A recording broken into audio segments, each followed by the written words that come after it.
Sir Topham Hatt's engines love their work.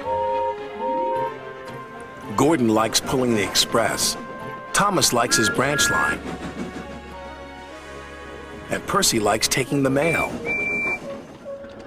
But none of them likes being a middle engine. It's no fun being stuck in the middle. One morning, Percy was cheerfully collecting coal cars from the smelter yards, where Harry and Bert worked. They liked to play tricks on steam engines. Percy didn't want to fall for their tricks again. But before he knew it, he was stuck in the middle. "Oh, bother," chuffed Percy crossly. "Little green piggy in the middle," Harry teased. Percy's driver was cross. With coal cars in front of him and coal cars behind, Percy had to go slowly.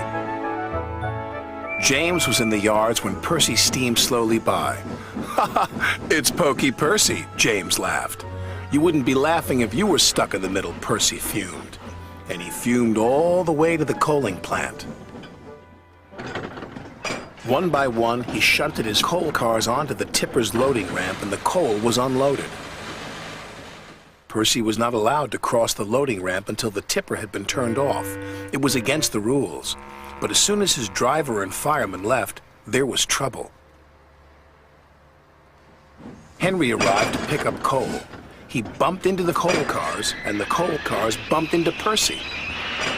Percy was pushed onto the loading ramp. "Help!" cried Percy.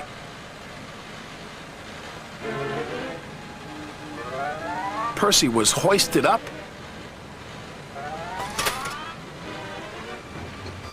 tipped over, and brought back down again. After Percy was lowered back onto the ground, the manager was very cross. "You have caused confusion and delay," he said. "I'll have to report this to Sir Topham Hatt." That night, Sir Topham Hatt spoke severely to Percy.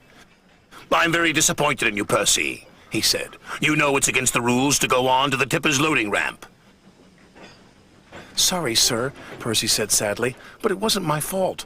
It's because those diesels made me a middle engine."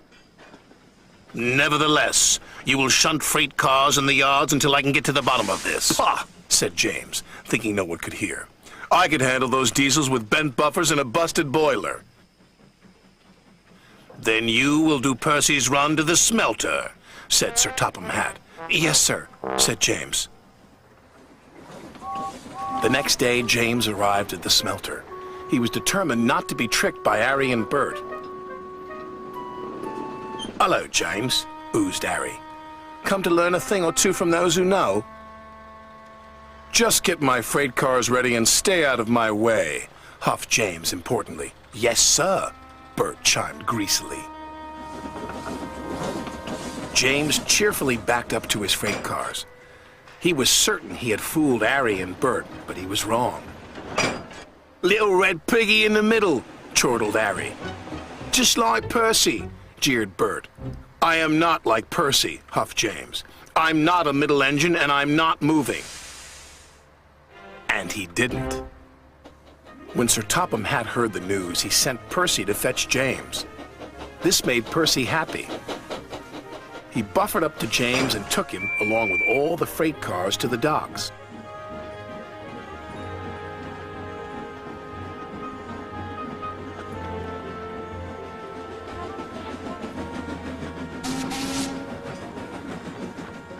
"Right on time," said the manager.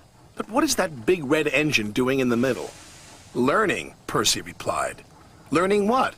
"Learning to be a middle engine," Percy laughed. James covered himself in steam, hoping no one would recognize him. But it was no good. There was only one big red engine on the island, and everyone knows his name is James.